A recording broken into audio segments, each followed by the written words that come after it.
लोकसभा चुनाव से ठीक पहले कर्नाटक से जेडीएस के सांसद प्रज्वल रेवन्ना सुर्खियों में है। उन पर मोलेस्टेशन का आरोप लगा है और वो डिप्लोमेट पासपोर्ट के जरिए देश छोड़कर जर्मनी चले गए हैं। लेकिन अब वो जर्मनी में हैं या फिर वहां से भी कहीं और चले गए हैं, इस बात का पता नहीं चल पा रहा है।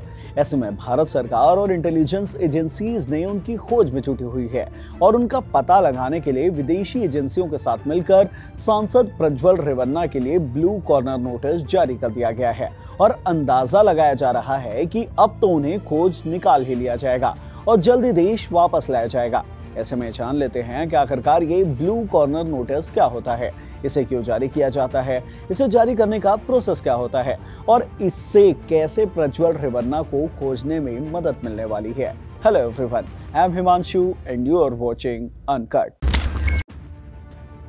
लोकसभा चुनाव के बीच प्रज्वल रेवन्ना को लेकर जो ये खुलासा हुआ है, इससे कर्नाटक की राजनीति में भूचाल आ गया है और अब जब प्रज्वल देश छोड़कर ही निकल गए हैं, ऐसे में तरह तरह के सवाल उठने लगे हैं।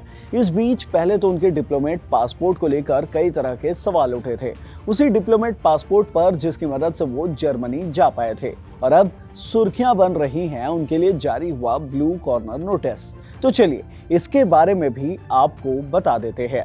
देखिए, प्रज्वल रेवन्ना को देश से बाहर गए एक हफ्ते से भी ऊपर का वक्त हो गया है। ऐसे में उन्हें लेकर अब जाकर ब्लू कॉर्नर नोटिस जारी कर दिया गया है। ब्लू कॉर्नर नोटिस एक तरह से इंटरनेशनल रिक्वेस्ट होता है जो किसी क्राइम से जुड़ी जानकारी के लिए निकाला जाता है। ये जारी होने के बाद सदस्य देश एक दूसरे की पूरी तरह से मदद करते हैं ताकि आरोपी या दोषी कहां है उसका पता लगाया जा सके और मिले तो उसे उस देश को सौंपा जा सके जहां से वो है या फिर जहां उसने क्राइम किया है।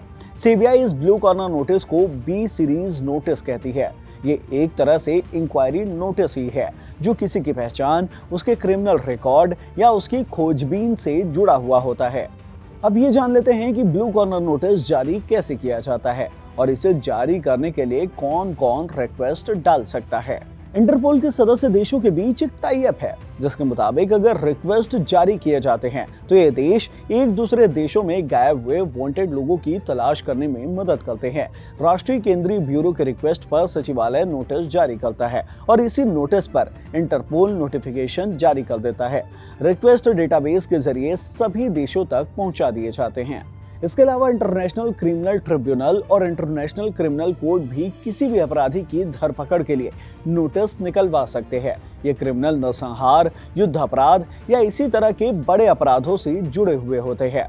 वैसे तो ये नोटिस सिर्फ पुलिस के काम के होते हैं और ज्यादातर मामलों में इन्हें कॉन्फिडेंशियल रखा जाता है, लेकिन अगर सदस्य देश चाहे तो इसे पब्लिक के हित के लिए सार्वजनिक भी कर सकते हैं। जैसे कि यूनाइटेड नेशंस के सारे नोटिस पब्लिक के सामने रख दिए जाते हैं ताकि सभी लोग चौकन्ने रहें। अब ये तो हो गई ब्लू कॉर्नर नोटिस की बात, लेकिन दुनिया में ये इकलौता नोटिस नहीं है। इंटरपोल ऐसे कई सारे नोटिस जारी करता है, उनके बारे में भी आपको बता देते हैं। ब्लू कॉर्नर नोटिस के अलावा दूसरा नोटिस जो है वो है रेड कॉर्नर नोटिस, जो कि अपराधियों की लोकेशन जानने और उनके अरेस्ट के लिए किया जाता है। येलो नोटिस जारी किया जाता है मिसिंग लोगों के लिए या फिर माइनर्स की मदद करने के लिए। ब्लैक नोटिस जारी किया जाता है अज्ञात डेड बॉडी की पहचान करने के लिए। ग्रीन नोटिस जारी किया जाता है जनता को किसी क्रिमिनल के बारे में सचेत करने के लिए और ऑरेंज नोटिस जारी किया जाता है किसी खतरे से भरे इवेंट या प्रोसेस की जानकारी देने के लिए। अब आप कहेंगे कि ब्लू कॉर्नर और रेड कॉर्नर नोटिस दोनों ही एक जैसे लग रहे हैं, लेकिन इसमें फर्क है। रेड कॉर्नर नोटिस तभी जारी किया जाता है जब सदस्य देश किसी पर लीगल एक्शन लेने की तैयारी कर रहे होते हैं, यानी कि आरोप साबित हो चुका है और सजा होनी है। वहीं blue corner notice criminal charges file होने से पहले का प्रोसेस होता है, जैसे कि अभी प्रज्वल रेवन्ना के खिलाफ मोलेस्टेशन का आरोप लगा है और वो अभी आरोपी हैं, ना कि दोषी। इसलिए प्रज्वल रेवन्ना के खिलाफ ब्लू कॉर्नर नोटिस जारी किया गया है, ना कि रेड कॉर्नर। तो ये था प्रज्वल रेवन्ना को लेकर जारी किए ब्लू कॉर्नर नोटिस की पूरी कहानी। इस वीडियो में हमने जाना कि ब्लू कॉर्नर नोटिस क्या होता है, इसे कैसे जारी किया जाता है और इसे लेकर क्या कुछ नियम कानून है। इस वीडियो में इतना ही। इस वीडियो से मिली नॉलेज अगर आपको पसंद आई हो तो इसे लाइक करें, शेयर करें, साथ ही हमारे चैनल अनकट को जरूर सब्सक्राइब करें। धन्यवाद।